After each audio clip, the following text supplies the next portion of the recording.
In the next 2 hours, we now have a lot of time to talk in depth about the virtual research environment and the health data cloud. So to motivate why the virtual research environment and the health data cloud was built, there are two main reasons, or two highly important reasons. And the one is data security and data privacy, to be more precise. And the other one is data provenance and being able to reproduce research results.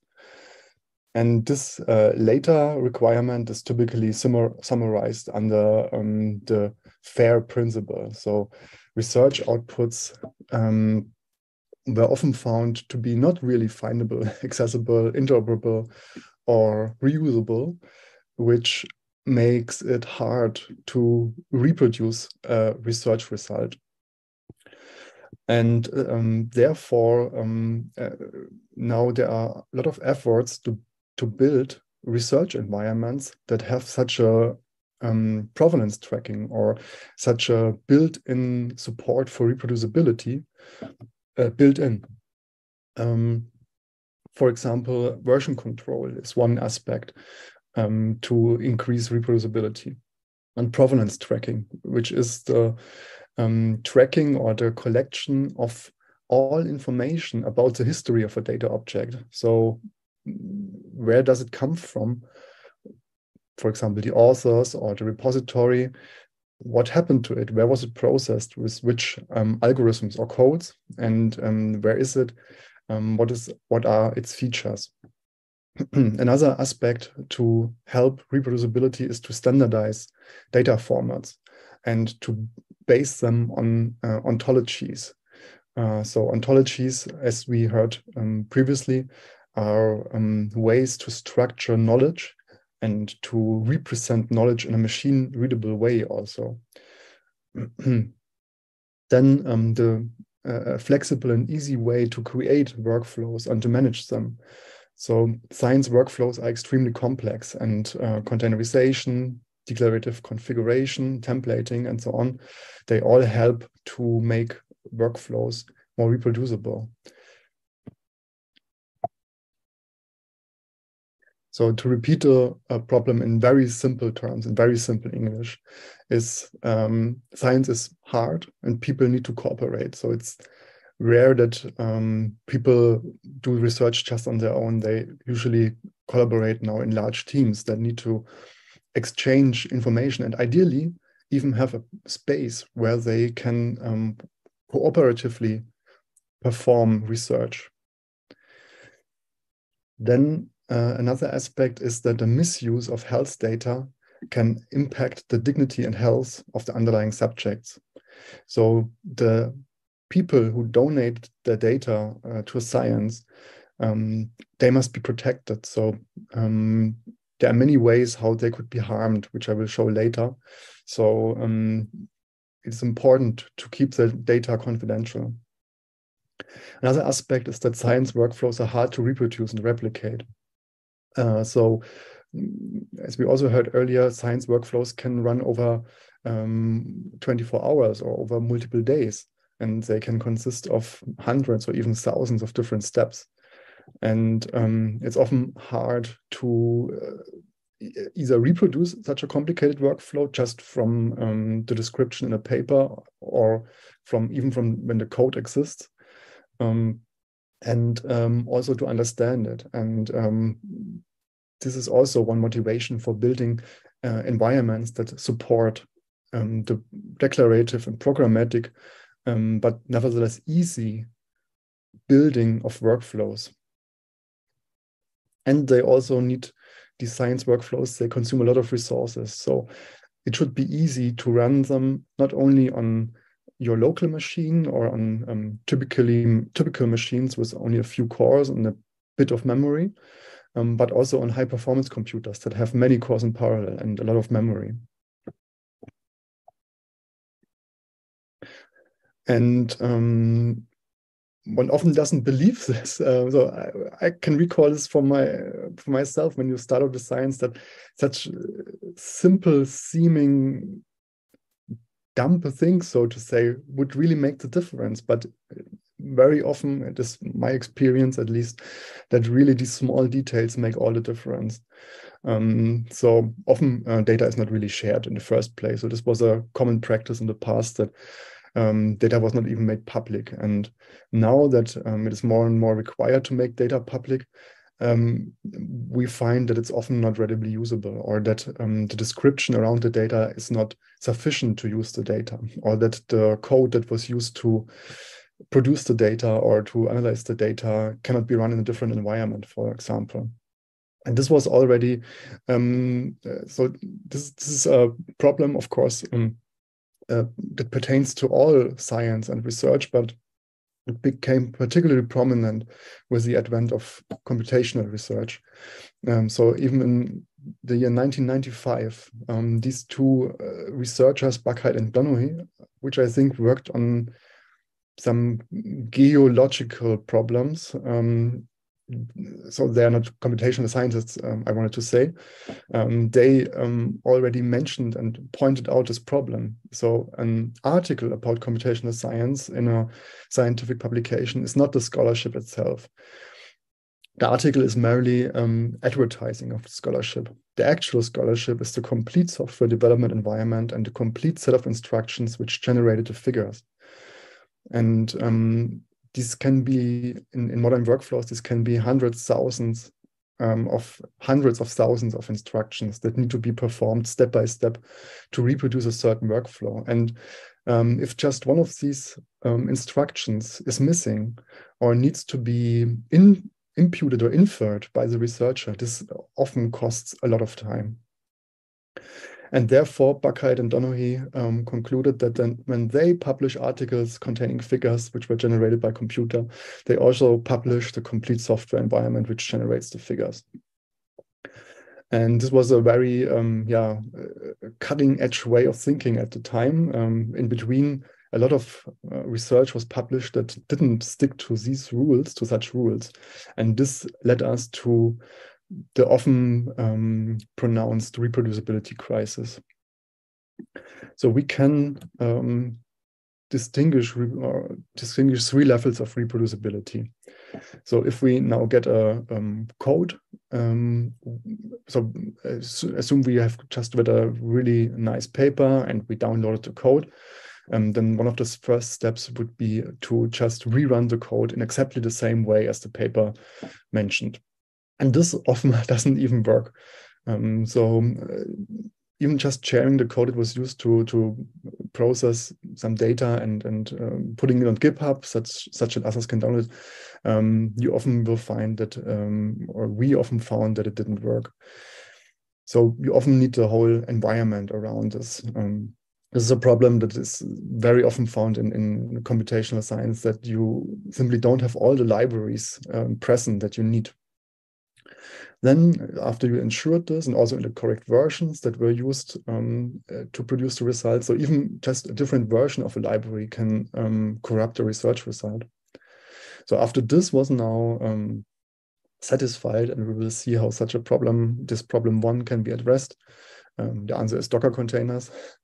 If this was addressed, then when we go further on this ladder of reproducibility, then when we try to rerun the same code with varying parameters to assess the robustness of this code, or of the algorithms that are implemented there, this requires already an understanding of what are the inputs, what are the outputs, what are the formats, what are the parameters, and how do they relate to the logic of the research. And then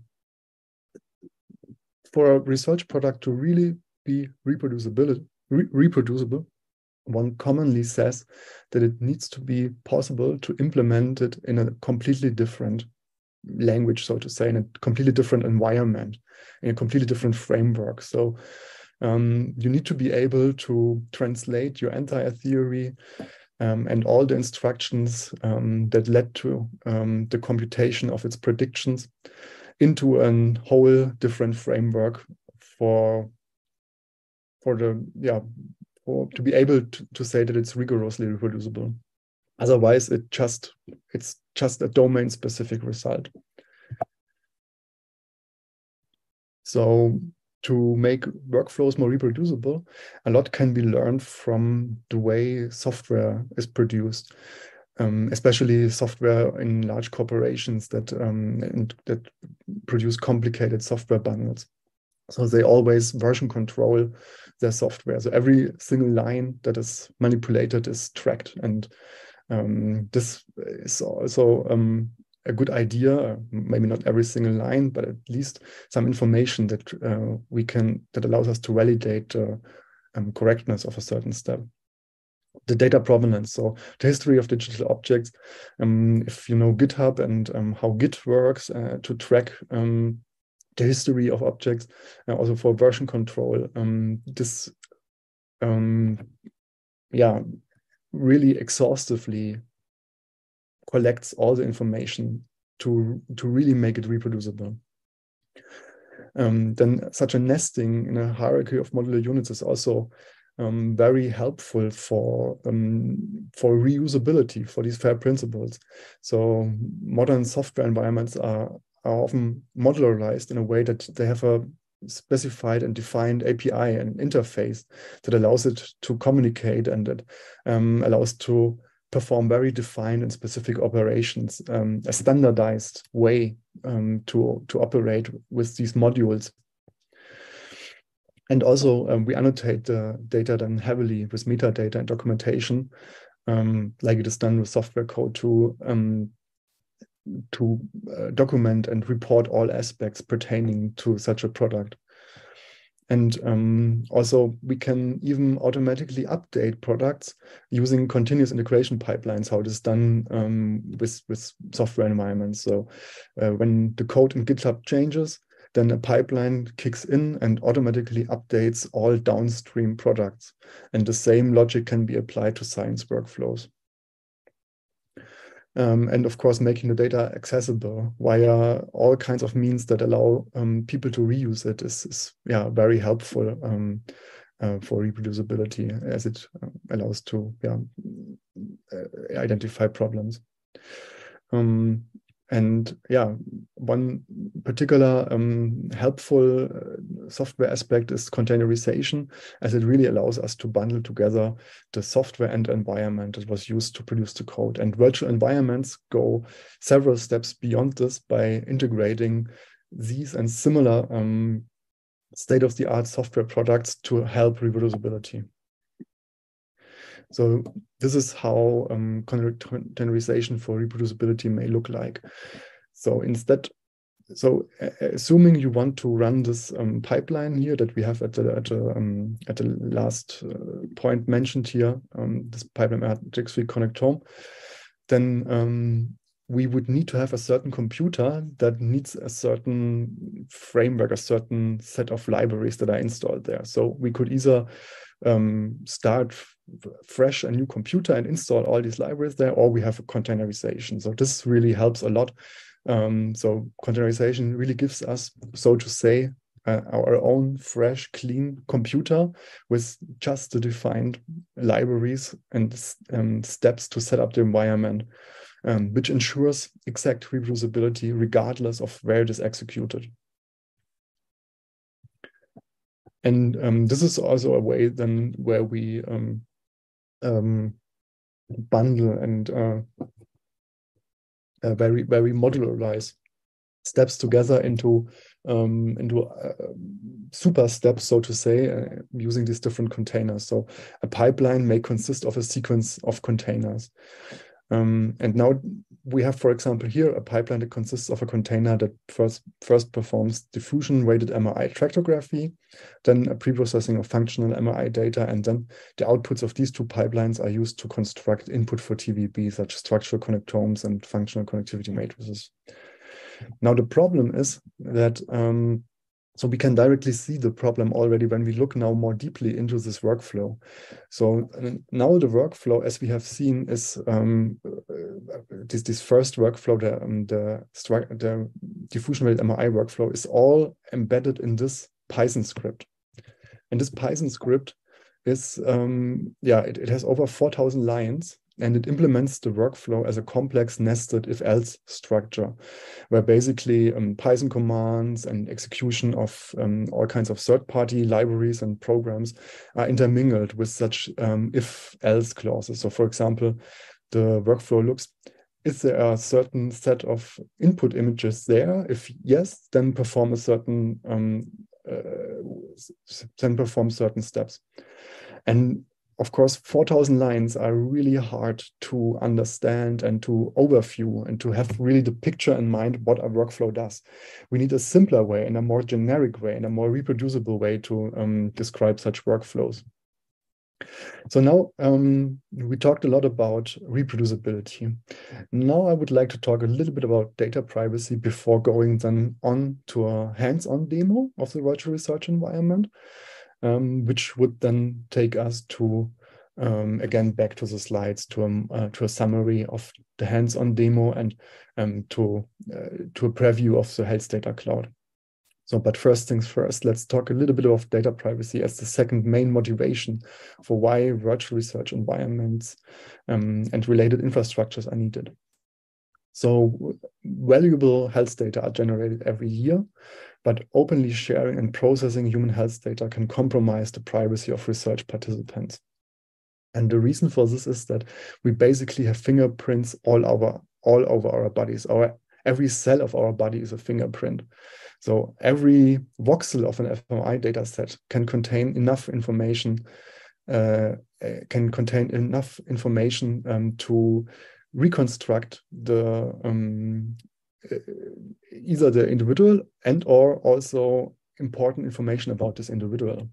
So for example, not so long ago, it was shown that with a very relatively simple technique analyzing fMRI data, you can infer the fluid intelligence, for example, of a subject or their life satisfaction.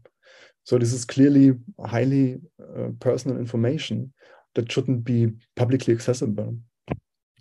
And this is not theoretical. This re-identification of subjects and estimating or imputing further demographic or other information about them was already demonstrated. So the Human Genome Project a while ago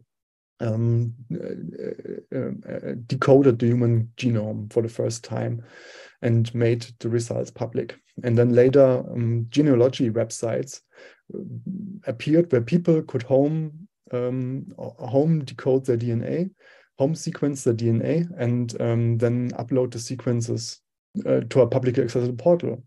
And these researchers just combined these two data sets and were able to reverse engineer the surnames of the participants and the genetic makeup of a large fraction of the population by also having the ancestry relationships and inheritance already built in such data sets. And even if, so just really stress this point, even if names, faces, birth dates, and so on are removed, there are ways to reverse engineer these information if, for example, we combine different data sets.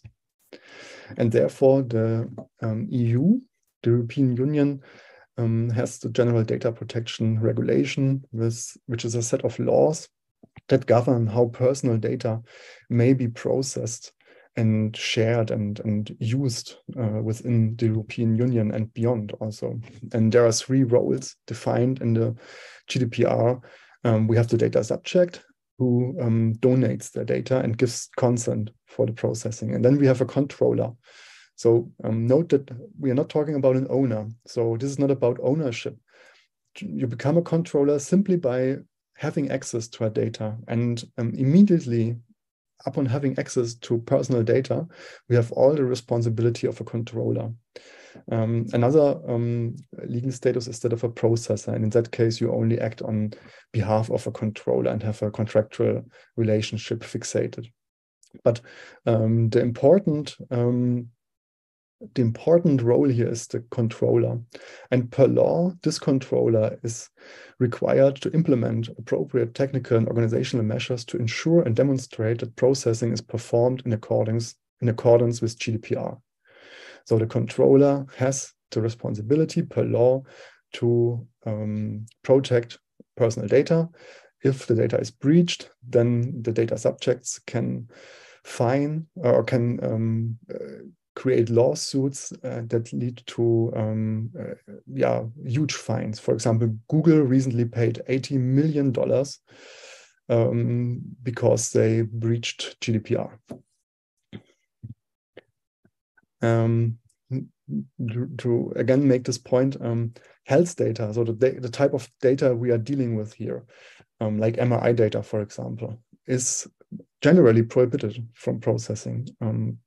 And there's no way around this. So pseudonymity doesn't make an MRI data set, it doesn't absolve it from GDPR duties. So even if no clear names are in there, still GDPR needs to be respected. And what needs to be done there is that by default, personal data are not made accessible without the individual's intervention to an individual number of natural persons, and the controller and processor shall implement technical and organizational measures to mitigate risks. The virtual research environment and the health data cloud are basically technical ways to streamline this process, to make it easy for data controllers to comply with GDPR, to give them the technical means basically to really cooperate with other scientists that are scattered around the planet, and with large sets of data in their own shared computing space. So processing for scientific research shall be subject to appropriate safeguards, technical and organizational measures that ensure the respect for the principle of data minimization. So for example, as a data controller, you are required to minimize the amount of data that you are exposing to others and that you are generally storing and processing to that amount that is needed to carry out the research objective to which the data subject agreed to or consented to. And GDPR defines a number, in addition to data controllers, for example, a number of roles or stakeholders that are part of this process. So we have at institutions, we have data protection officers which oversee data processing activities at this institution. They are responsible that they are carried out in compliance with GDPR. So they also need to somehow be on board, just like the research ethics board, which fulfills a similar function. All these different stakeholders and different aspects need to be brought together in an environment that really supports efficient research in a compliant way. So now with this introduction or this motivation, I would say let's have a look at the research environment, direct look. And for that, I change the screen share now. So now you should see my browser window where I just opened the VIE landing page, vie.charité.de. And on this landing page, we have a header with some information about the VIE, getting started. So here are some quick help tips and also frequently asked questions. And here's an overview of the resources through which we will go through now. And we have a support address also. And here with this button, you can log in. On the landing page, if we go down, we also can learn some more information about the whole platform and infrastructure, and also see some statistics. And we can also open the user guide, which comprehensively summarizes all the functionalities for users, but also for platform administrators.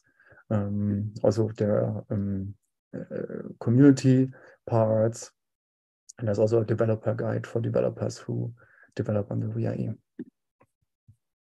So let's log in. By the way, I'm currently connected to a VPN network with a Charité. I saw there's a chat message probably. No, it's not related. Okay. Yeah, so I'm connected to the Charité VPN now to connect. So I can log in now.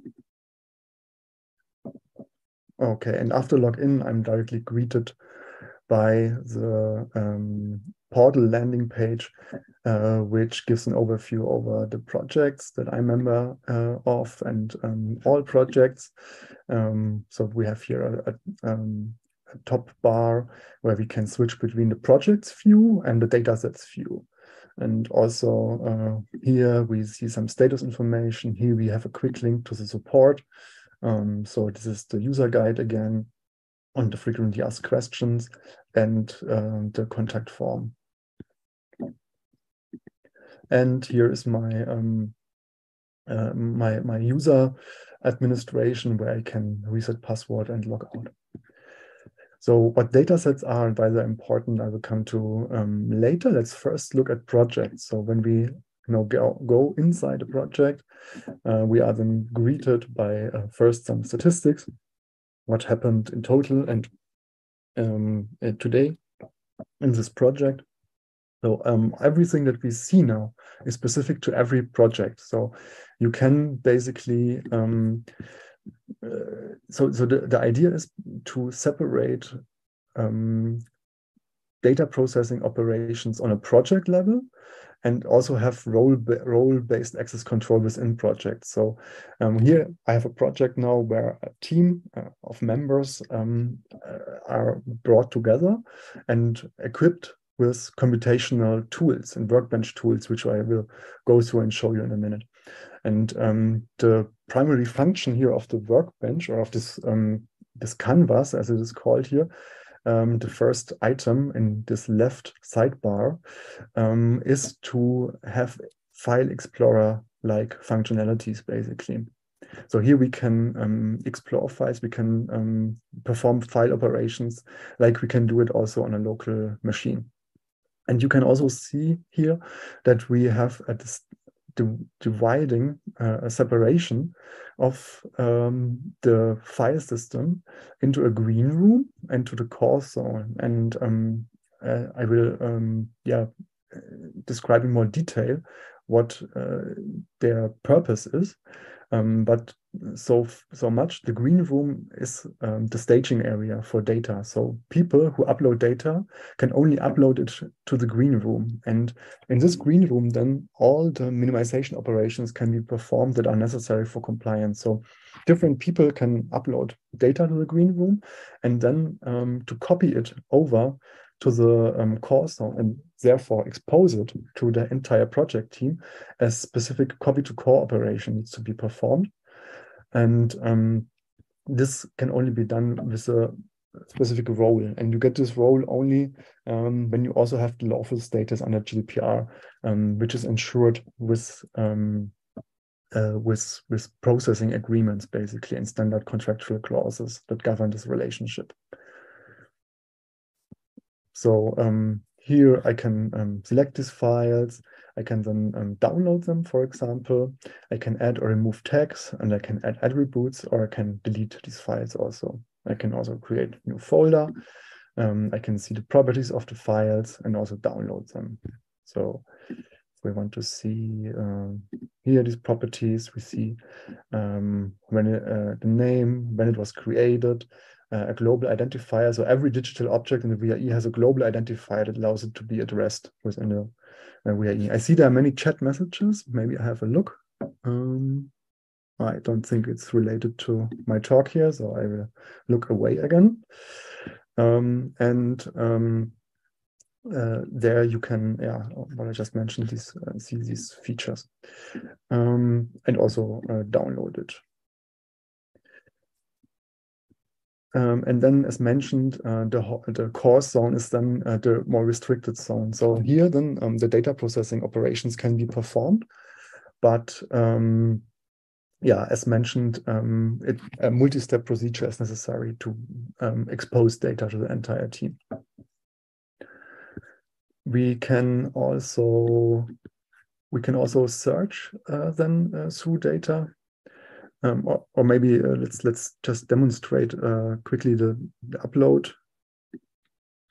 So here I select a test project, and here I select just an image that I want to upload.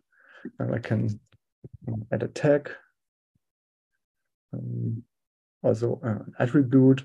So these are different metadata attributes that can be added.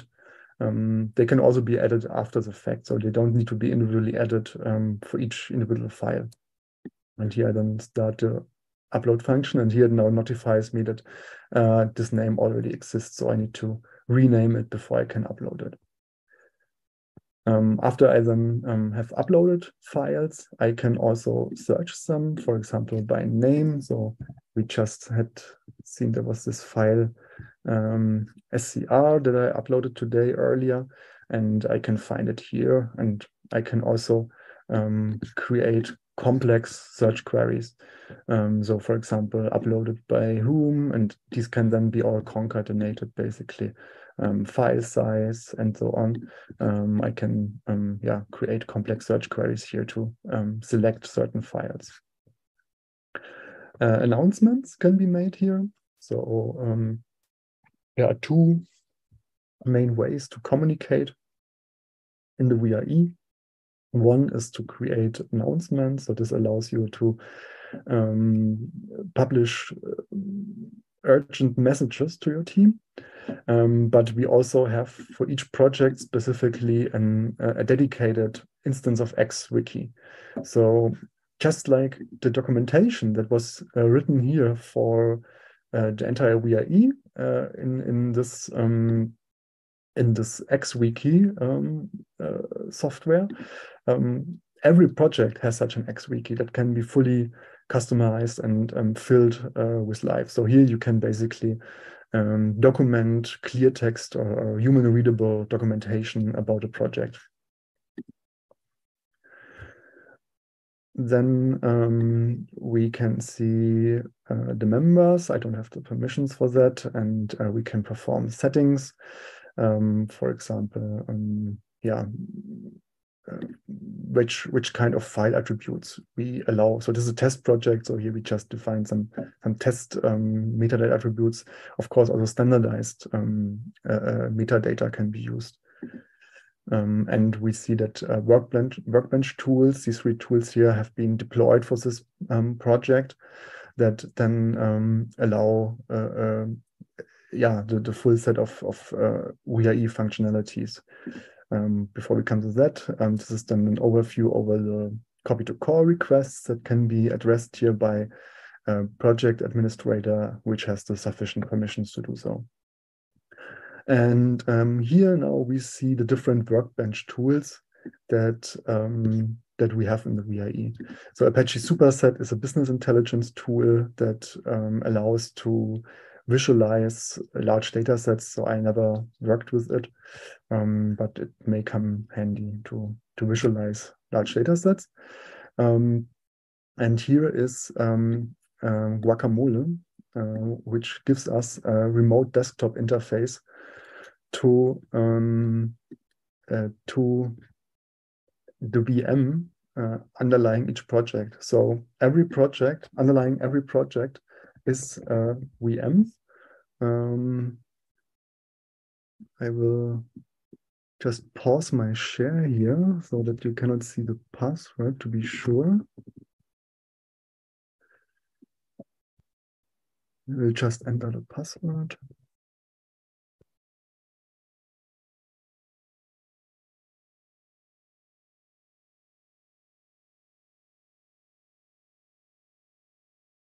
Okay, this should be it.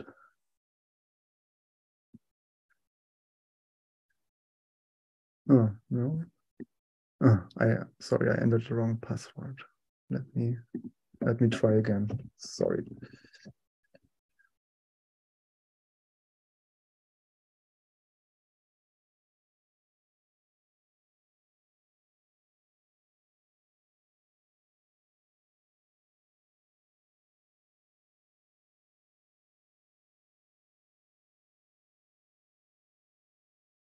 Yay, okay.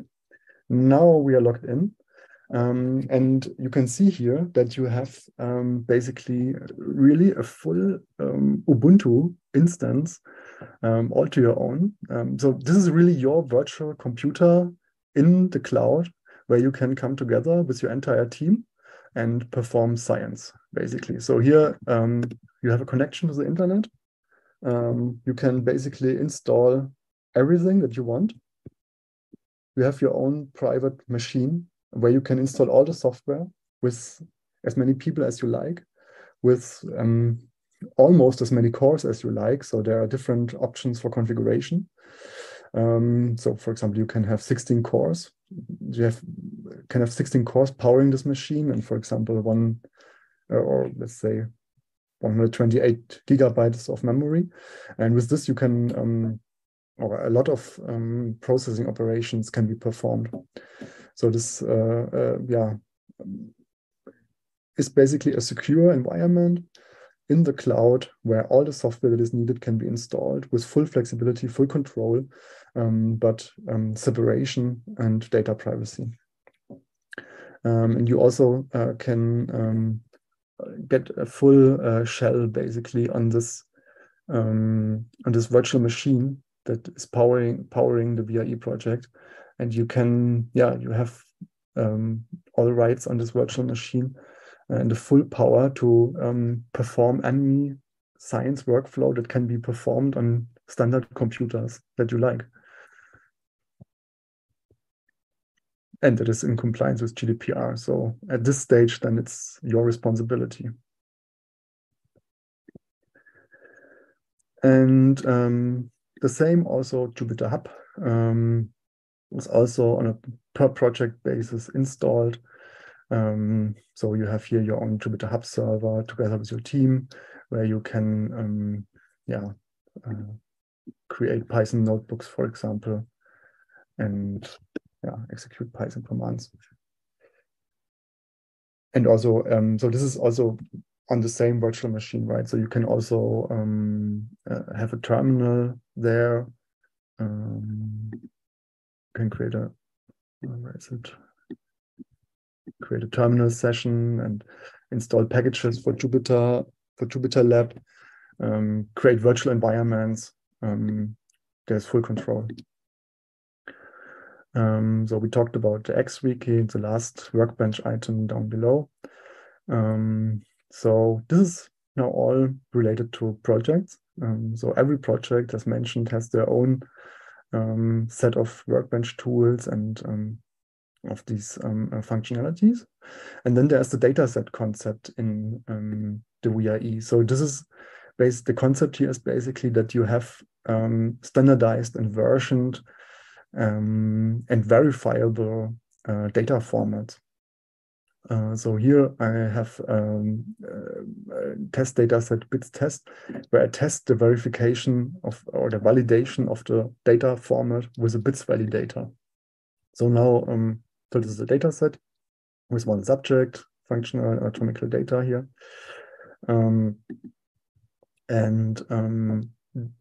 We can now check whether the standard, whether it adheres to the bit standard, and the result is no.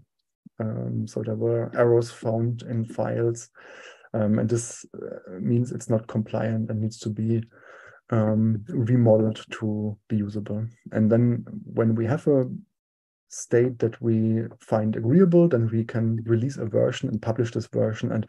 And with this release, we are then sure that we and our entire team basically are clear about what kind of data state we are talking about, and we can also then understand what happened to the data and how it was manipulated.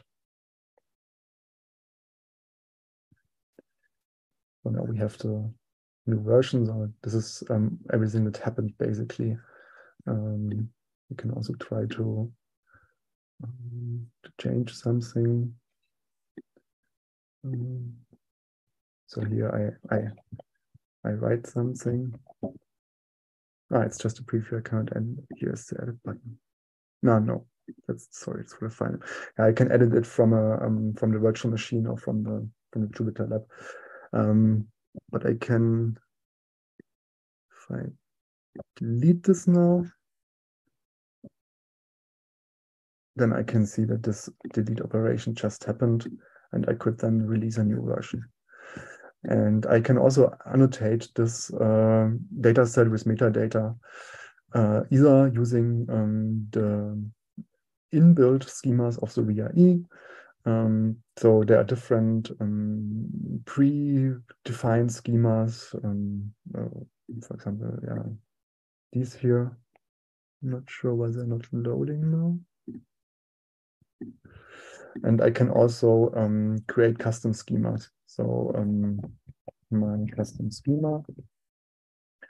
And then I can add, for example, also or also multiple choice, can have different options that can be selected, or also, for example, a date picker that can be then added, or have a new numeric version. Can have all kinds of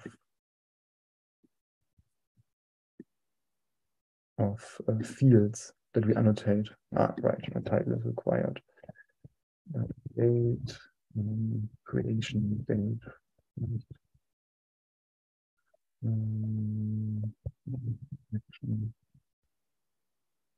Yeah, then we can add values there, and we can submit this then basically, and in this way annotate this data set with metadata. But we can also upload existing standards, like for example, the Open Minds schema standard can also be uploaded, which is then JSON files basically. So also the internal schemas, they are all stored as JSON files. So JSON files are key value pairs, basically. Okay. I think now we saw a lot from the GUI. Maybe, yeah, another important interface is the command line interface. So let's also have a look at this one. So I now changed my screenshot to the command line interface. And with this, we can, or maybe let's first show you what I'm about to do. So if you go through the user manual, you see we have our command line tool description here. And we have different types of commands with our command line tool. So this command line tool basically allows to perform the same functionality that you can do with a GUI, also with direct commands, basically. And this is very powerful because you can combine commands as you like, basically, and also create executable workflows out of that, and also create automatic code, basically, by creating cron jobs, for example. And this is the command line tool, and now I show you a few of these commands that can be done there. So, for example, we have commands for logging in. So first you would log in as a user. Then you can, for example, list the existing projects that are there.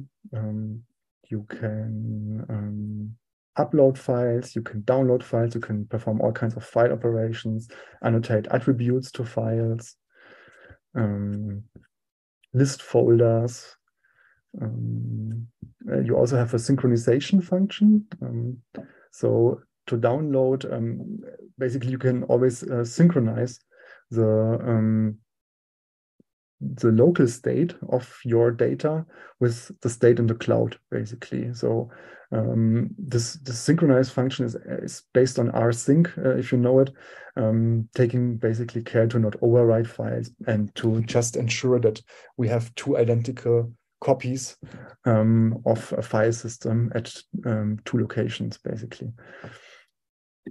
And yeah, okay, so these are the commands I'm going to show right now. So let's again switch to the terminal view. So let's see whether I'm still logged in. I will just try this dataset list command. Oh no, sorry, this was not a good idea. Better idea is to let's go step by step. So first, I will show you how to log in.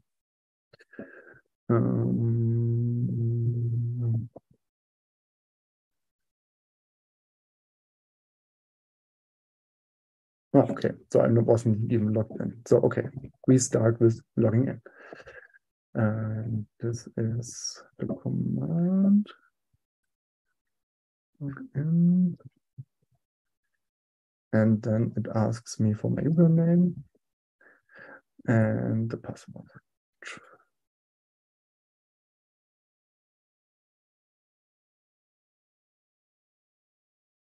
Okay, so now we are connected to the VIE command line tool.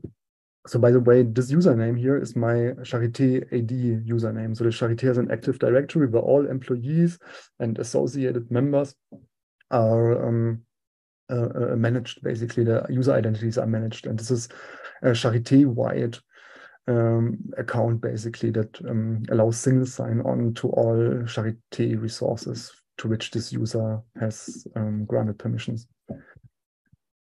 Okay, now we are logged in. What can we do when we are logged in? So we can, for example, list the projects I'm a member of, or all projects. No, I'm a member of. So here we see I'm a member in this one project, in doc test project. Then we can try to upload. No, first we can look what data is actually there. So let's list the files that I have that we just have seen in the GUI. Now we can see them also in the command line client. So as mentioned, this is the same functionality that was just demonstrated in the GUI, but with command line commands, there's more power because they can be automatized.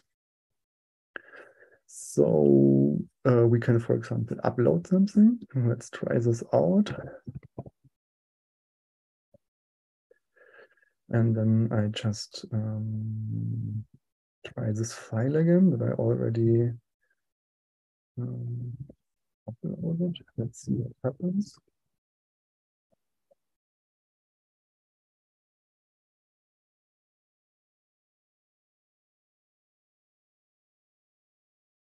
Yeah, so this file already exists. So it doesn't let me upload it. Let's create a new test file. And let's try to upload this.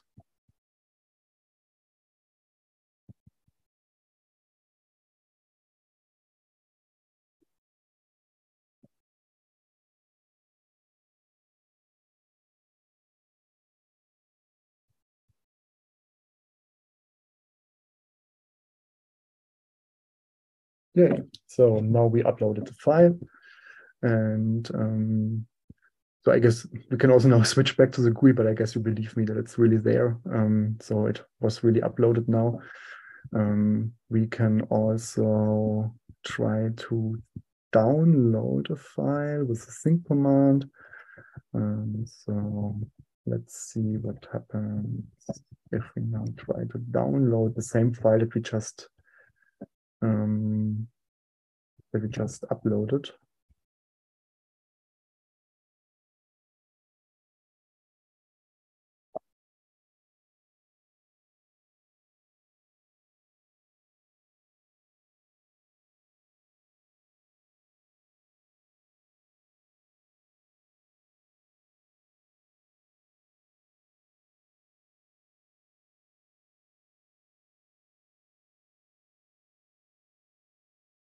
Yeah, so now it recognized that this file already exists in this folder. We just created it, so it must be in this folder, and therefore it created it to not override it. It appended this number here. So yeah, in principle, basically with these command line tools, you can perform all the operations that you can also perform with the GUI, as mentioned, and in addition also yeah, combine them in a programmatic way. Let me just check whether there's something else I want to show now with the command line client, but but that's recently it. So let's log out.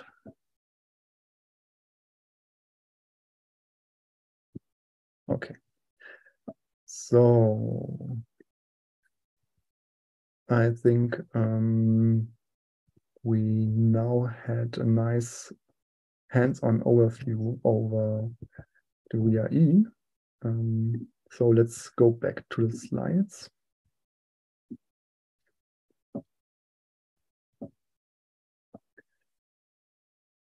Okay.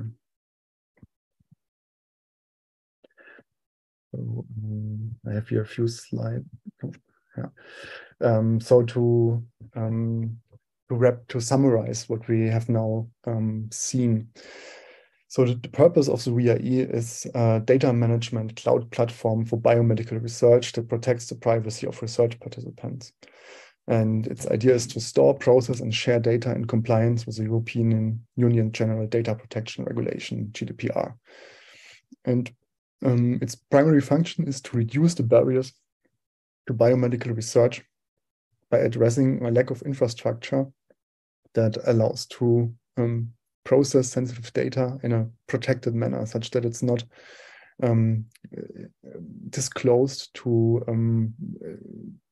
other parties, and also in a way that it allows to process complex data like MRI. So we need a lot of processing power and a lot of flexibility or permissions on a computing system, so to say. So often you get certain functions in a cloud environment, but not all. And these are often then the ones that are really needed. So my experience is that I really need to have the full power over my computer, being allowed to install any software that is needed, basically, in order to really address a problem. So if there are restrictions to this, it usually leads to, or often leads to, workarounds. So we need to be able, basically, to really create custom workflows. So we are balancing two different needs here, right? So on the one hand, we need some form of protection and safety and control. On the other hand, we also need flexibility and the possibility to create what we wish to create, but in a secure manner. And this also comes often with the need for high performance computers. So as we also heard today earlier, workflows even on a high performance computer can run for days. So sooner or later, with computation research, often there is a need for more than 8 or 16 cores and more memory. And often this jump from a local system to a high performance computer is not very easy, because a high performance computer, again, is a shared resource where many people work together, and where the separation between different processing zones, for example, is often not so clear to new users, and where general data protection mechanisms are harder to implement. So here the goal is to have a managed solution that makes it very easy to bring a workflow after you defined it in VRE and run it on your own virtual machine, then to a supercomputer where, for example, a job scheduler has a queue with processing jobs that are then processed one after another.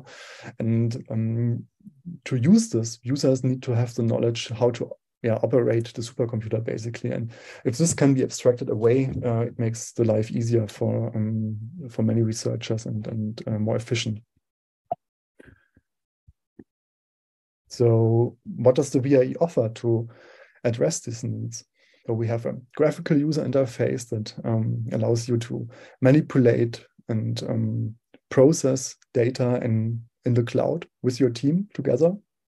But you can also access and use the same resources via command line access, and then combine and reuse these commands in any way you need to have an efficient workflow between your local and your cloud environment. And it gives you this private cloud environment. This is what the VRE does. So you have a team of members, and they have their own CPUs and their own storage and their own memory, which is isolated from other teams. And this was evaluated by an independent law firm, and the readiness for GDPR was attested to the VRE. So there are many organizational procedures to demonstrate compliance, and these are basically all done in the background. There are a lot of documentation, a lot of administrative processes, organizational processes that need to be fulfilled, and that work in the background basically to have this shared responsibility between different stakeholders. A big part of the VRE is also the automated ingestion of hospital data, as it's the virtual research environment created by the Charité, and shall be given to Charité researchers to perform their research, or is given to Charité researchers to perform their research. It's of course important to automatically ingest data from these hospital servers like REDCap and PACS. So REDCap for structured clinical data, and PACS, for example, for imaging data.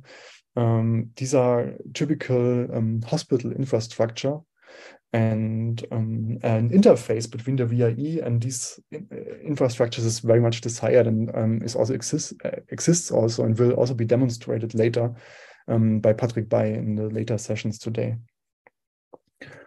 And the big overarching principle, of course, where we always come back, is the FAIR principles, and that we always find are then the last instance that make research problematic, is that at one point a FAIR principle was not adhered to, and which is then often the problem in the end for progress. So metadata standardization, provenance tracking, and version control are built-in features, and are given to the users to adhere to best state-of-the-art principles and best practices. And this process is not done and finalized. So what you have seen here now demonstrated is like the basic infrastructure, I would say. So there, of course, are much more things that are being added and are going to be added to make virtual research workflows more efficient. So now I jump over these. These are just things that I already have shown. Here we can also, I didn't show this, so here we can also download a data set, for example.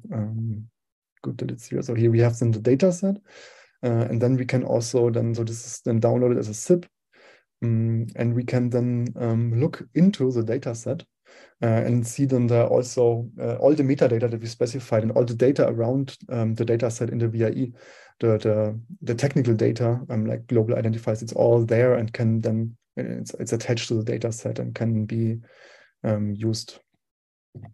And similar for job submission to the HPC. So this is like one step of the process that I mentioned towards having a more user-friendly supercomputer operation. And here it's still needed to provide the job description in the JSON file, but we're also working on having this easier and having an easier gateway to supercomputers and to HPCs, managed services basically that abstract away the needs, such that the need to know your way around supercomputers, where you really just have to click a button and then the result appears, similar to the interface of TVB presented by Paula and Leah this morning, where you can start a pipeline on a supercomputer and then the result is copied back to the interface. Jupyter Lab, we also talked about this. Okay. So this is a high-level view over the VRE, and just to give you a picture again about this strict separation between what is exposed to the entire team.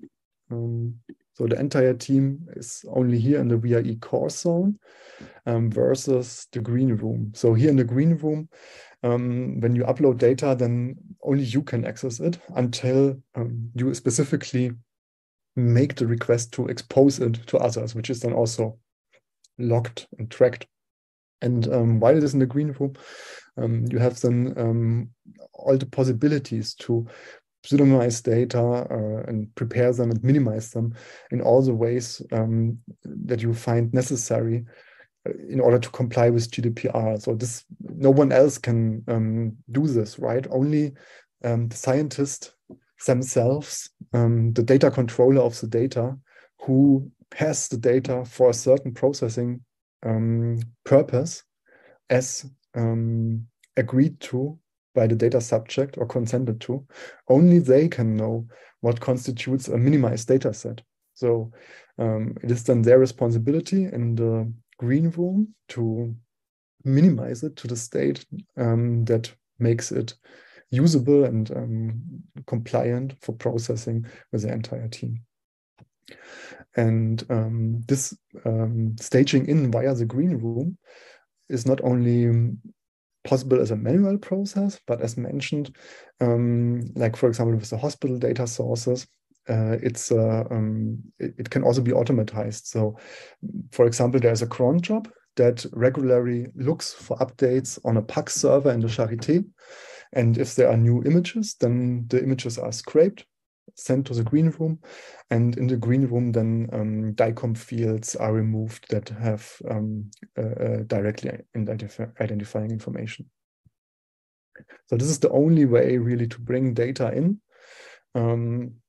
and it happens only through a managed procedure, but you have still connections to other hospital IT infrastructure and also to the HPC resources.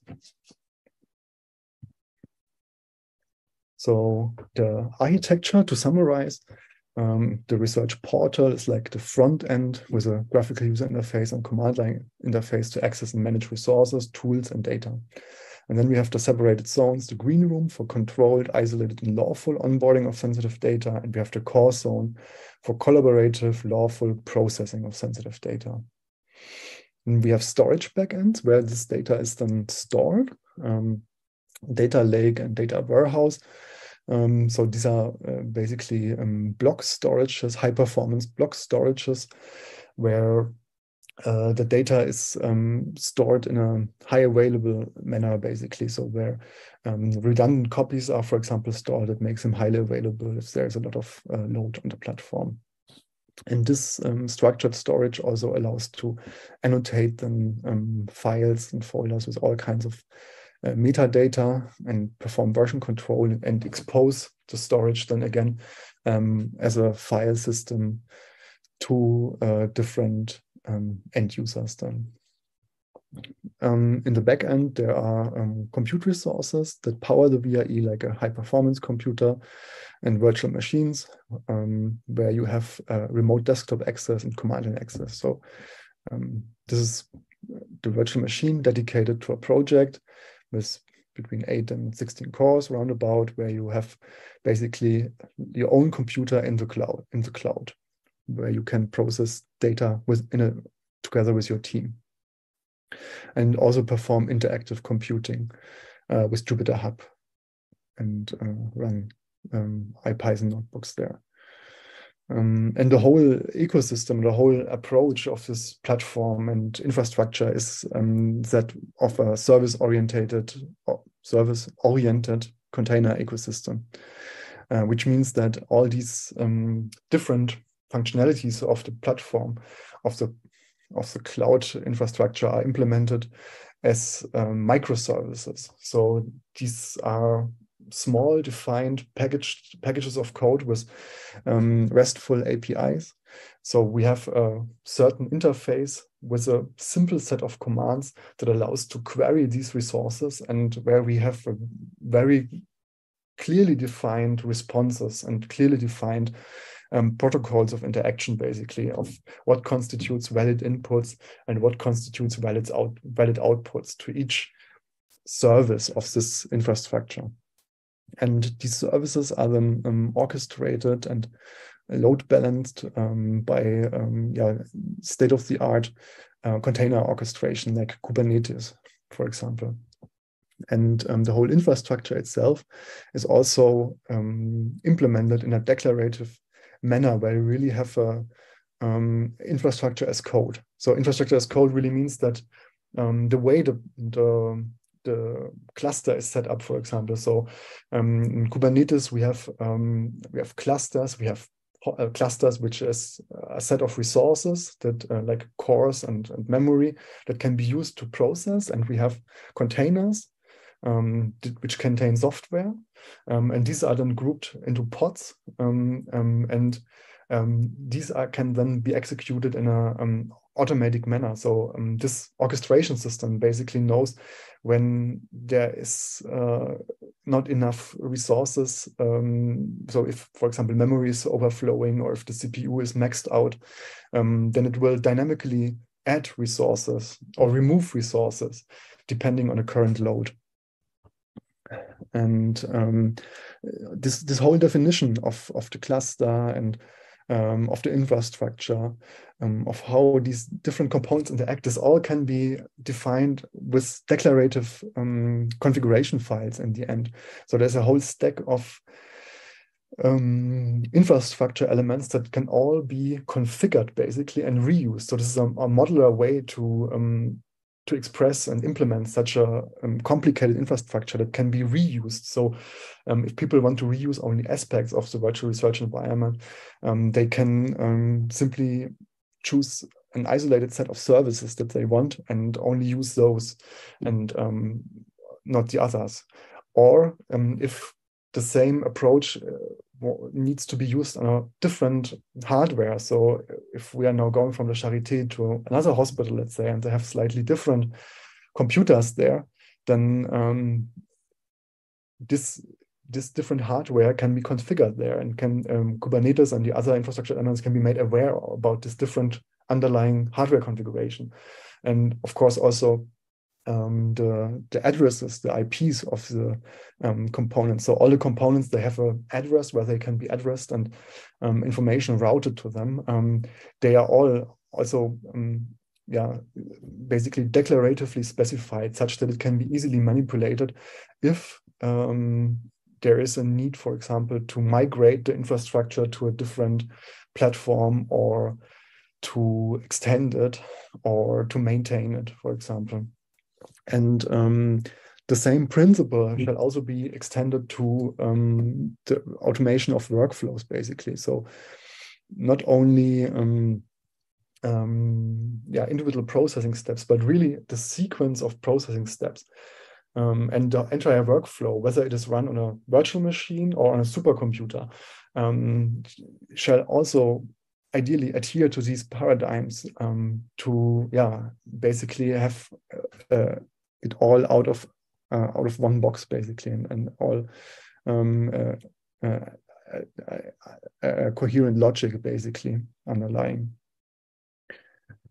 Okay, so let's talk about a few aspects now that I didn't mention during my presentation, or the hands-on demo.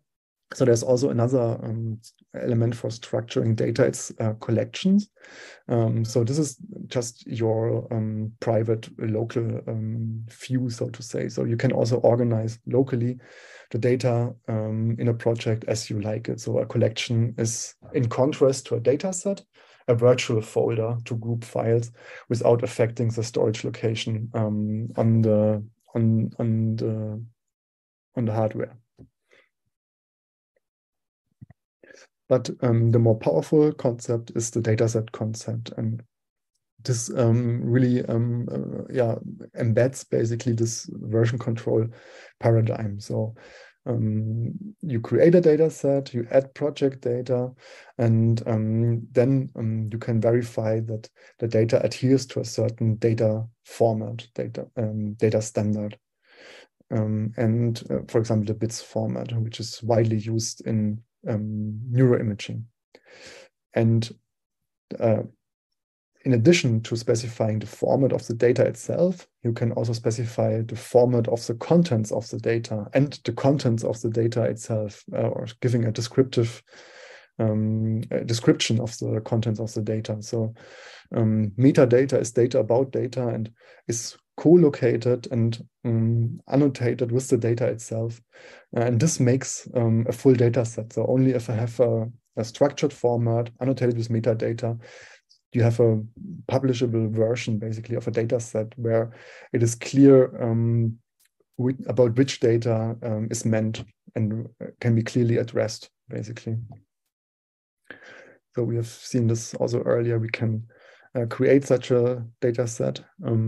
Actually, I didn't show how to create a data set, but it's visible here. So we can give it a title, a short code. We can give it a certain type, like bits, for example, to use the bits validator, annotate authors. Then we can describe what is in the data, a human readable description, and also tagging it with different attributes. So these can be, as mentioned, these can be flexibly selected. They can be defined on a per project basis. And they can also adhere to existing standards like Open Minds, which I will also briefly show later. And this allows us then to really manage dataset versions, basically. So we can release new versions and have an overview over different existing versions. And preview them, download them, edit them, the file name, and delete them, and validate them. We have seen this. So this is a short video that just shows how quickly this can be done. So when you log in, you can, this is why you have this this extra data set view, basically. So to have a separate logic of data structuring, we have the projects logic and also the data sets logic. And data sets can then be reused also and reshared. A few words about metadata and ontologies for fair data reuse. So as mentioned, metadata is data about data. It gives information about the actual data, like MRI, for example. And ideally, so it should be machine readable to have automated processes, managed processes, but also human readable, such that humans can understand what is in the data.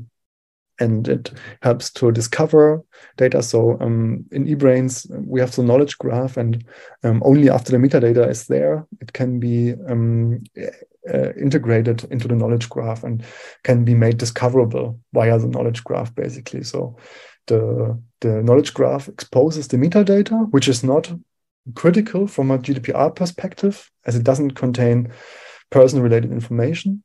But it allows researchers from eBrains, and yeah, we will talk about this in the context of Health Data Cloud. Also, researchers from other data that is stored at other institutions to be retrieved via this infrastructure, basically. Also, data management, delivery, access control, so we can have certain attributes annotated in the metadata that allows us to also control how it is used and by whom, and define also its use and reuse and other information. And ideally, or it is certainly desired that such a metadata schema, so the way we define metadata, is also a defined process, and a process that can be mutually understood. And this is done via so-called ontologies. I think we heard about them before in the knowledge talks by Leon and Leon. So an ontology is a controlled vocabulary to represent knowledge in a given context. So we have very precise definitions of concepts and also categories, so the groupings of concepts, and they can be also mapped and put into relationship. And this is really, the devil is in the detail. So does rain include graupel, and what about hail? So it's a nice example that such precise definitions are really needed for research. And such an ontology-based metadata then addresses a lack of standards. And how does this look like then in practice?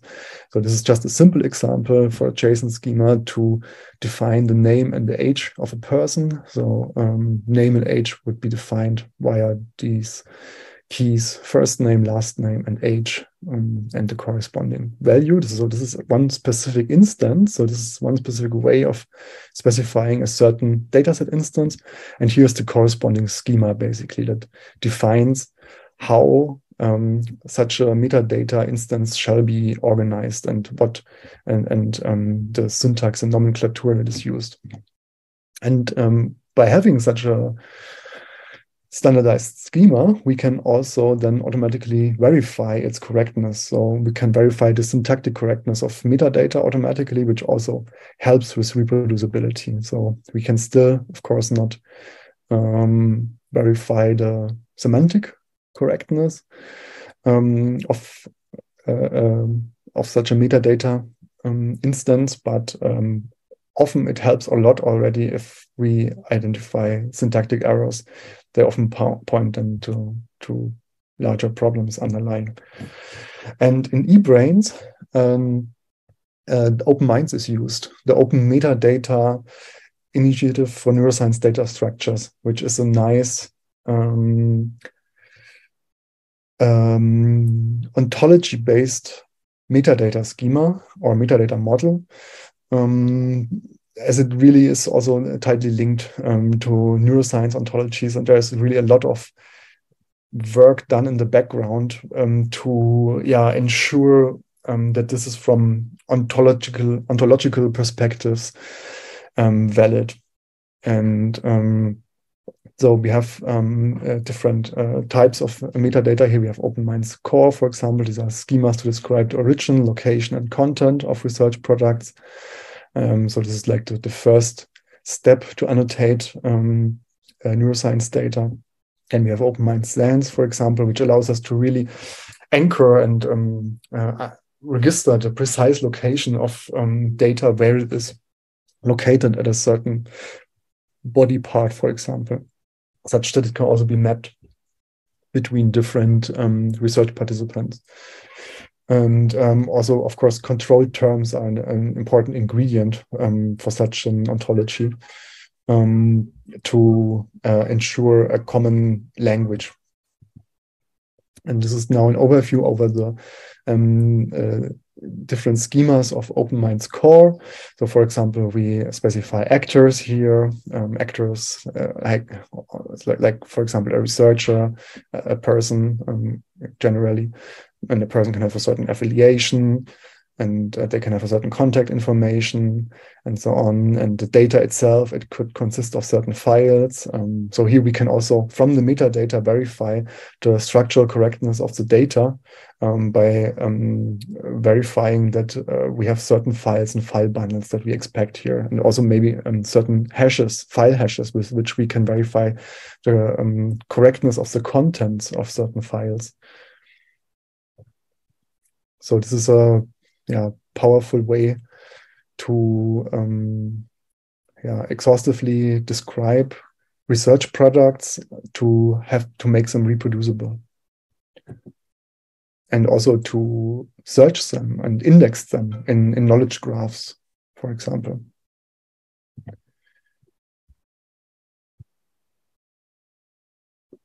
So we've seen this before.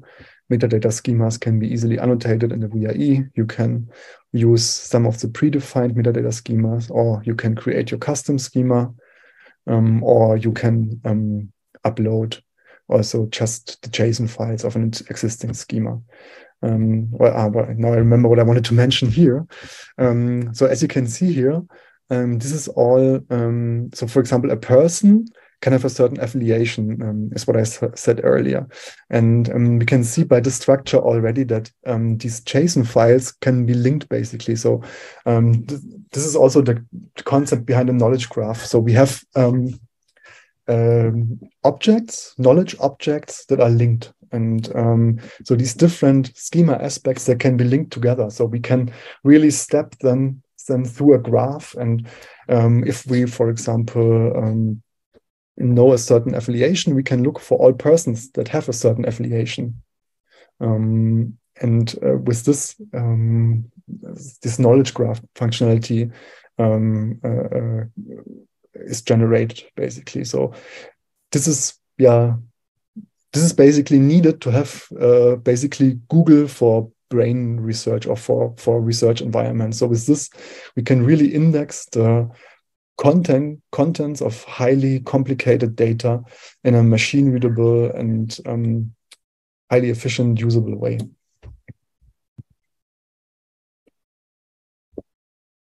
We've seen this, the activity stream, which shows the last steps that were done to a data set, which is also, of course, tracked in a machine readable format and can then be used to understand what happened to a data set and also to fix certain states of data sets and put them into a certain version then.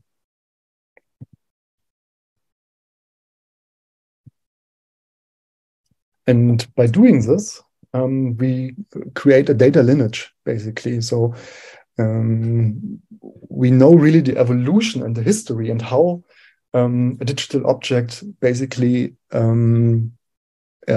was generated from source objects. So we know for each current file, so for a current state of a file in its lineage, we always can see, which would be here, we can always see how was it processed, which processing workflow was applied to it, and from which other files was it derived, basically. Or was it transferred, for example, from another location. And this lineage really allows us to have a way to trace back the provenance of a digital object. So here's how this looks like. We can just click on the properties as I did before, and we see some metadata here. And also below we see then the data lineage graph, basically, which allows us to see the history of this object and how it was manipulated by whom, at which time, at which location, and what happened to it.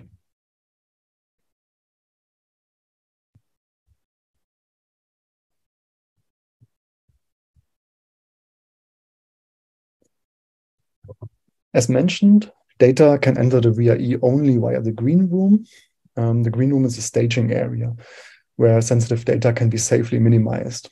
So this pertains to the principle of purpose limitation and the principle of data minimization, which are two principles anchored into the GDPR that, if these can be demonstrated, or basically data controllers are required to demonstrate adherence to these principles. And the technical and organizational measures of the VIE basically create a streamlined workflow and process to adhere to these principles. For example, only project administrators can authorize copy to core to make data available to the entire project team for processing for specific purposes. So there's a certain role attached to certain team members, and these roles are also contractually fixated. So everyone in the team knows about their role and their legal status versus GDPR. And with this compliance of everyone can be demonstrated, right? So this makes it really traceable who performed which operation, basically. And as mentioned, the green room, the basic purpose is that all information that is not needed must be removed before making the data available to all processors, or basically to processors. Yeah. And the green room also allows the data can be uploaded via the GUI, the CLI, or automatic pipelines. The core zone then is the main zone to work, basically. So there is the storage for all the data belonging to a VRE project after they were minimized in the green room, and it provides a structured storage supporting file annotation, tagging, and grouping. And we have a fine-grained project-specific access control. So in the project, we will see this in a second. We have different roles. And all these operations that, so this workbench, the remote desktop, and so on, they are usually only accessible from the core zone. If there's a need for example, automated pre-processing in the green room, then this can also be done and is possible. But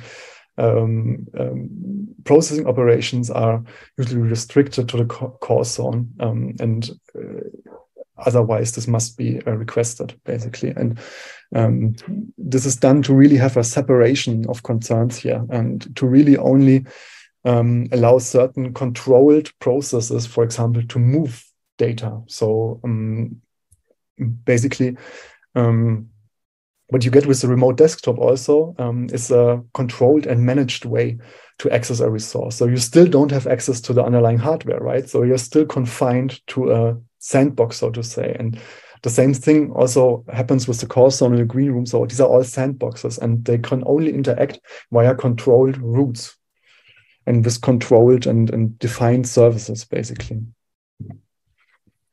And these are implemented in the utility zone, which provides backends to support such front-end services and for routing requests between green room and core, for example. So these really control and aggregate the data flow between the different APIs, the Charité firewall, and backend services. And this utility zone has no access to personal data, right? So it's just performing the operation, and it doesn't provide access to personal data. So it abstracts and hides these underlying direct access from the user. And also this utility zone contains basically all these backend services, and also this is also where the Kubernetes master nodes for the pod orchestration are deployed. And also in the utility zone are continuous integration, continuous deployment runners that continuously push or pull service containers to and from their registry.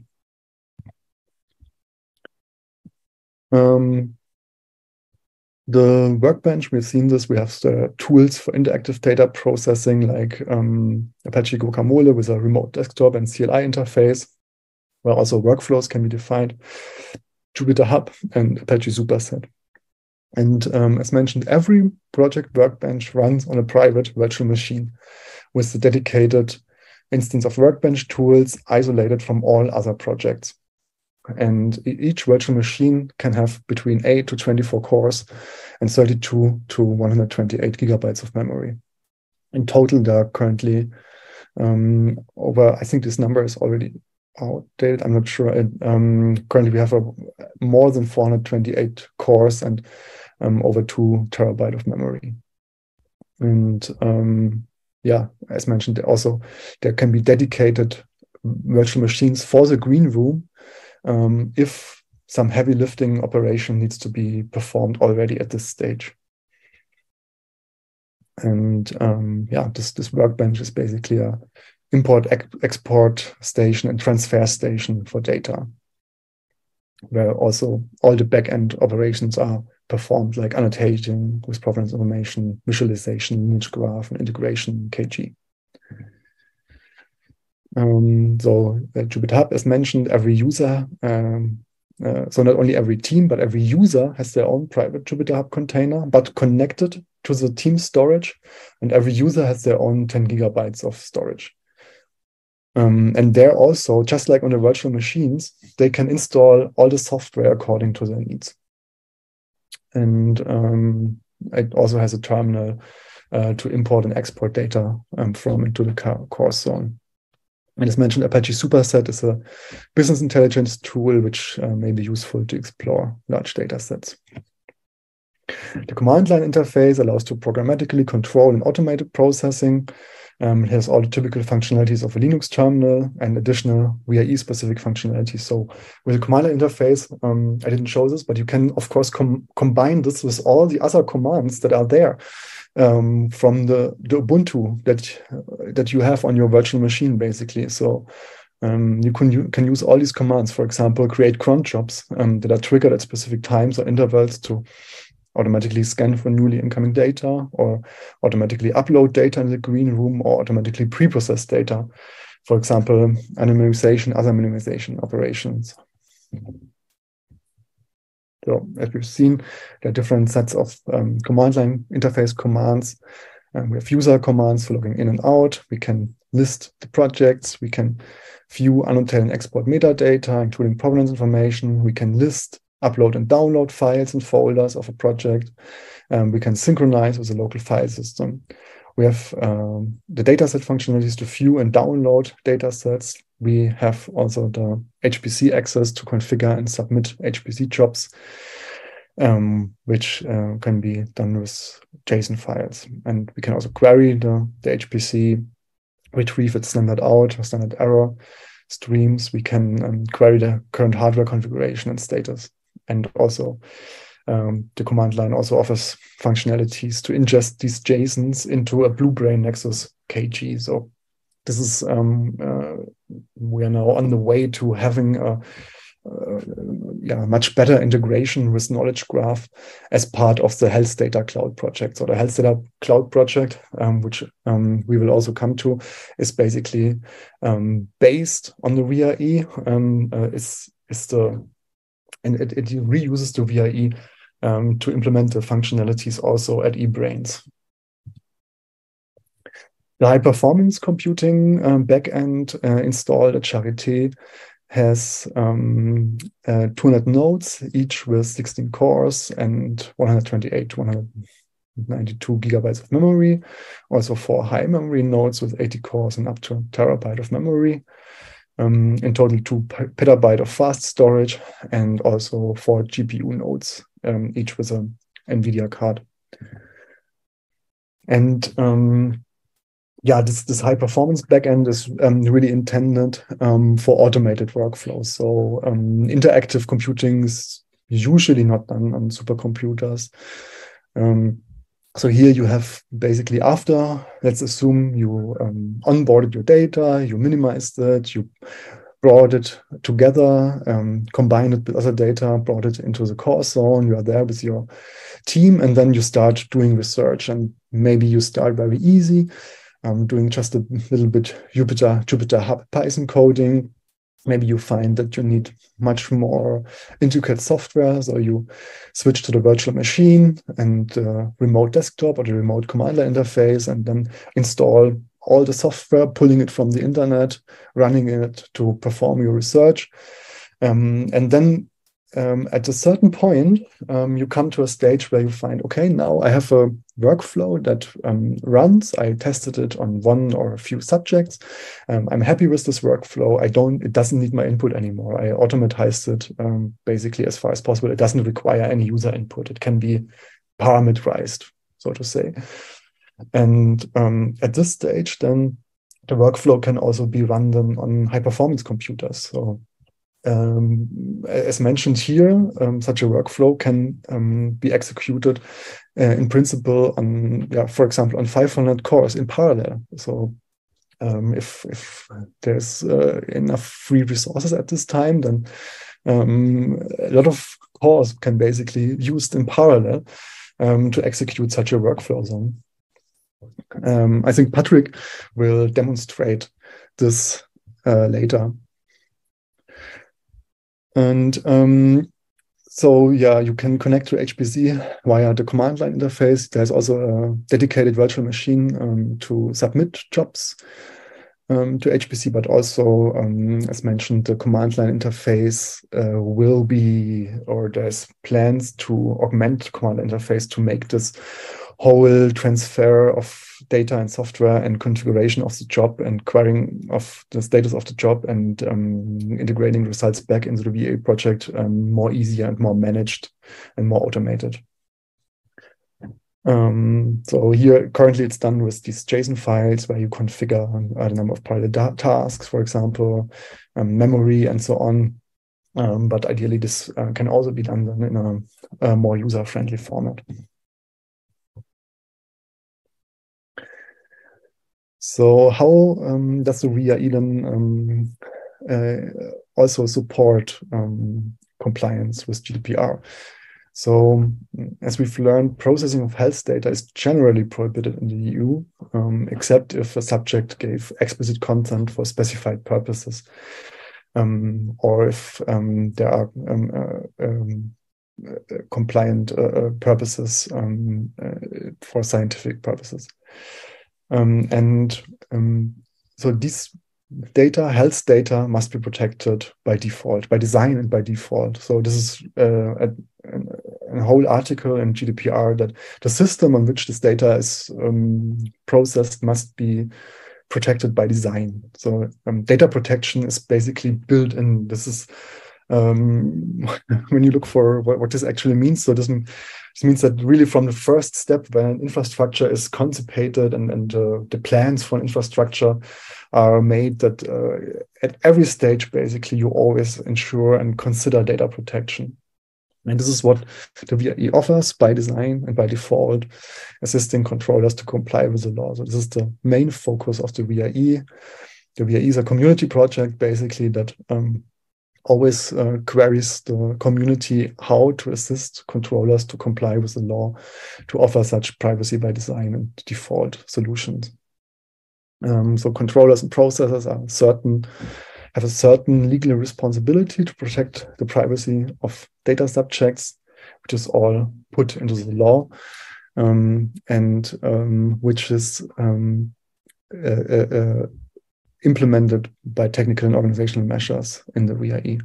So as mentioned, there's, for example, the role of project contributors, but they can only upload files to the green room. And only a project administrator can then make the data accessible to the entire project team.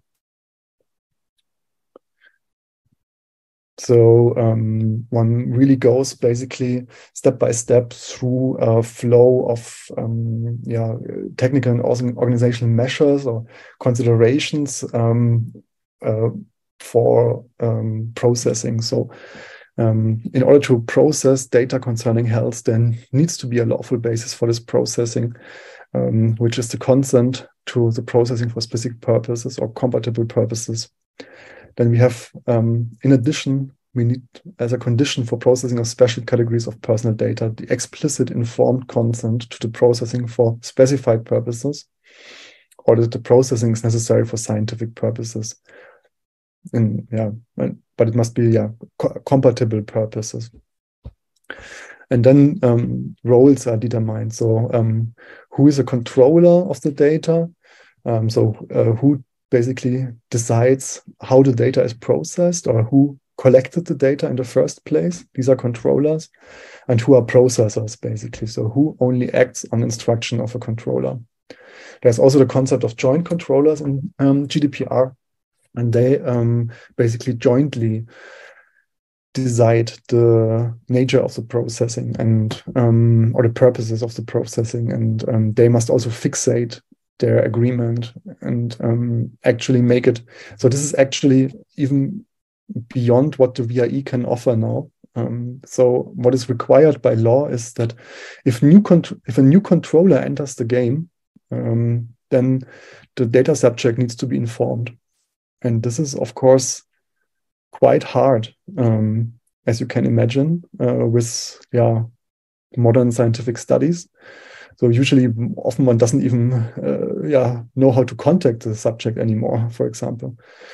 So this is what GDPR requires is quite extensive and goes quite beyond what is currently technically realized by anyone. So, for example, for joint controllers, if there's a new controller and a new joint controller, then the law requires that the essence of the arrangement is made available to the data subject. So how should you do this? If you have 1,000 subjects, don't even know where they are. It was years ago. How can this be practically be realized? So extensive technical measures are needed. And ideally an infrastructure that basically also brings together data subjects and controllers, processors, use and access committees. So all these stakeholders need to be brought into the same playing field, basically, brought together. So if it's high risk, we also need a data protection impact assessment, and we then conclude contracts, for example, that processors only act on behalf of controllers, or the joint controller contract, or a transfer to third countries. So if data of European citizens is sent out of the EU, then the protection travels with them.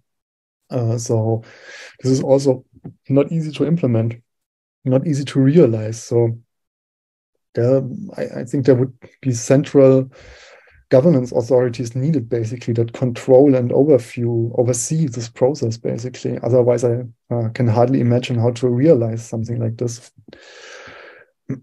Anyway, so only after the Use and Access Committee then approves such a processing and creates a WIA-E project with controllers and processors members. So one goes through organizational measures, basically, until then a technical measure kicks in and creates then this project and makes it possible and provides the resources to the team, basically.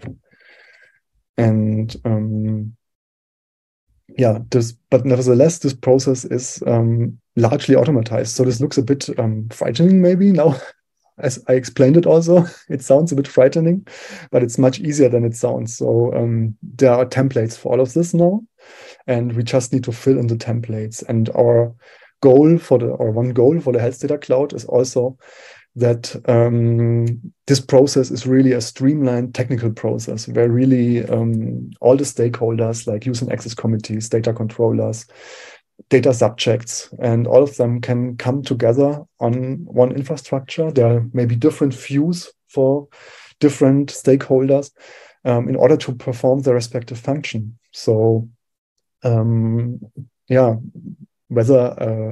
a data set can be shared with someone else and whether it may be processed, this must be decided this decision must be made by a data controller, and they must have the means and technical means to really make this decision in a separated world where everyone is in a different office somewhere scattered around the globe. We somehow need to bring all these people together to automatize this process and not have like thousands of emails or phone calls or whatever controlling such a process.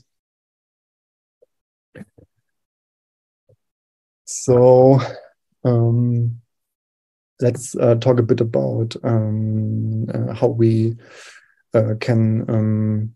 I will now quickly go. So we have now 15 minutes left, and I will now go through the rest of these slides relatively quickly. So this is more like a quick overview what kind of measures are implemented and used and are being continually extended. So what we need to ensure is that data cannot be intercepted when it's sent around wires, for example, or that people cannot read out devices or impersonate users. And for this, there are default measures available that are heavily used. So authentication, authorization, of course, you have a single sign-on, you have a password that allows you to use the whole system, whether you are on the front end or on one of the back ends. And this user identity is also federated across the Charité-wide network. And to become a user, there is a form of authentication required. So every user of the WIA-E is a real living person. This was ensured and is ensured. So you can only become a VIE member if you have a contract with Charité, or send your documents, basically. Then we have access control, fine-grained, role-based, and project-based access control, governed by transparent use and access policies. Then all the documents are there and can be reused, easily reused. And as said, every user may be a member of multiple projects and have different roles in each project. So these are the roles. So for example, if you're just a Crystal platform member, you can just view the list of projects but do nothing else. And if you are a contributor, you can already access a project, but all you can do is upload data to your personal green room space. And if you're a collaborator, you can also, only if you're a collaborator, you can also go to the core zone. And if you're a project administrator, you have much more power and can also perform this copy to core operation. But nevertheless, you can never create a project yourself. So this requires going through the process I mentioned earlier. The underlying IT infrastructure is a critical infrastructure of the German government. It's part of the IT center of the business area IT of the Charité, and it has to pass biannual evaluation every 2 years. The infrastructure needs to be reevaluated because it's a critical infrastructure. This is a high risk infrastructure in Germany. As mentioned, there's separation and isolation. There's no direct access to resources such as storage and compute. Only controlled routes are possible, and namespaces and firewalls and defined protocols are used to prevent accidental exposure.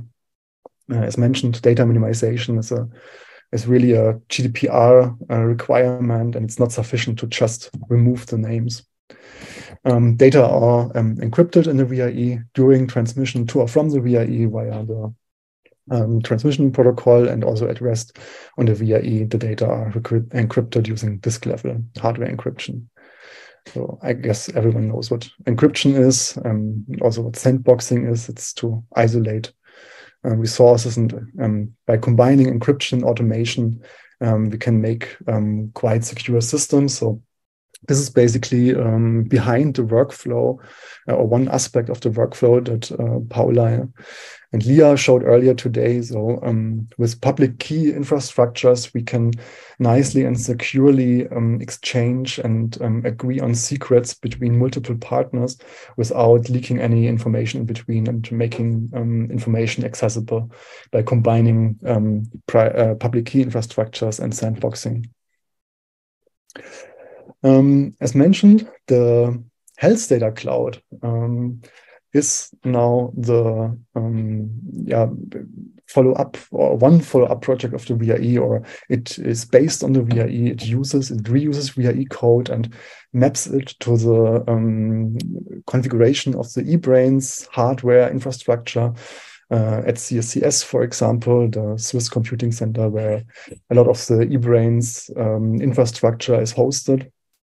And here, a focus area of the health data cloud is really to have a federated research data ecosystem that enables neuroscience research consortia across Europe and beyond to collect, process, and share sensitive data with GDPR compliance. So here, basically, it's not about being confined to the premises of the Charité, but the eBrains Health Data Cloud will then have a connection to the Charité VIE, and also a connection to other hospitals and data sources, like, for example, the Oslo University Hospital secure infrastructure, where also personal data is stored, and which will be then made accessible to eBrains users via the knowledge graph, where they can then browse the metadata of data that is stored in Oslo, that may have also totally different regulations, and the data controllers may have totally different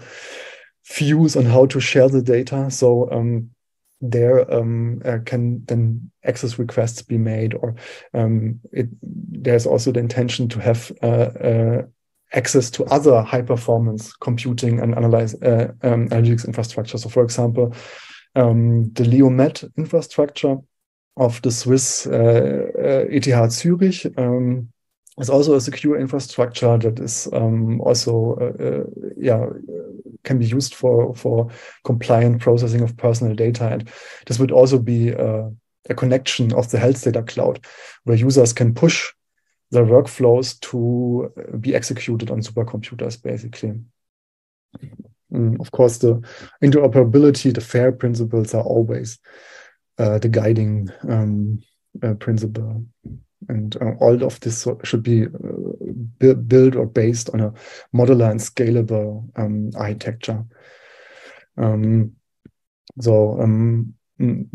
Addressing the FAIR principles, of course, we also want to have our metadata standards and also our standards for the data itself, reusable data protection, compliance, advanced search tools and knowledge graph interface, and support for common open source tools and services like they are implemented in eBrains. The health data cloud should be or is then really a full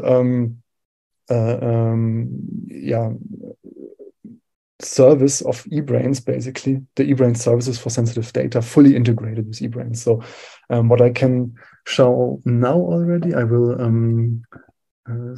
change the screen share here to just quickly show you how it looks like already. So we are working at the moment to perform this integration of the VRE with eBrains, basically. So one of the so this is now the landing page of the health data cloud at eBrains. We are working towards having this integrated. So now we have coupling with the eBrains identity and access management system. So we can now log in. I can now log in via the eBrains sign-in page with my eBrains account, and I'm then greeted by the interface as it exists. So it's empty still. You may recognize a bit the look and feel. So it's very similar to VRE, but adapted to the look and feel of eBrains. And there we also will have then our typical features that we already know from the VRE. Typical support. And here, so all this user information is already directly pulled from eBrains, from my eBrains account. And so currently a big topic here is the knowledge graph integration to make it easy for the user to directly push a data set after it was annotated with metadata to the knowledge graph.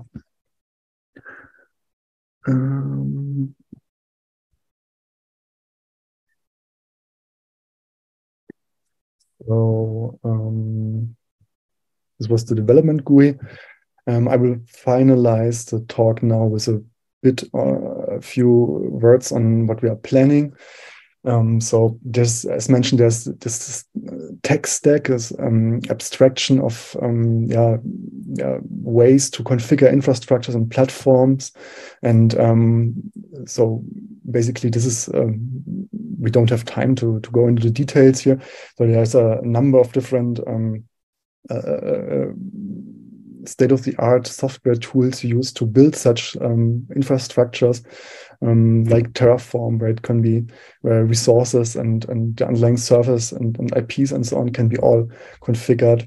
Of course, the Docker containerization, Terraform infrastructure as code, as I mentioned, the Kubernetes configuration of a pod deployment, where we can already assign software with the resources that are needed to execute it, and also execution environments. We can have even package, Helm is a package manager, basically, that then again puts an abstraction layer on top of the containerization, where we can define a service, basically, in terms of a certain cluster infrastructure. And basically what we are a bit missing now between what exists here and where we would go is like having a way to specify workflows as code. So like infrastructures are specified as code, and like software packages or containers are specified as code. It would be nice to specify also workflows as code to really have a modular and reusable and standardized and defined way to define workflows, and also to have reproducibility also built in.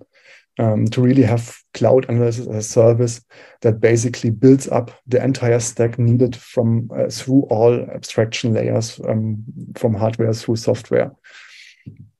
And this is another aspect of these efforts. Basically, data-led integration is also an important aspect that we would like to integrate. So data-led is like Git for data. As I mentioned earlier, with Git or GitHub, you can really track on a line-by-line basis, basically, what changes were made to a file.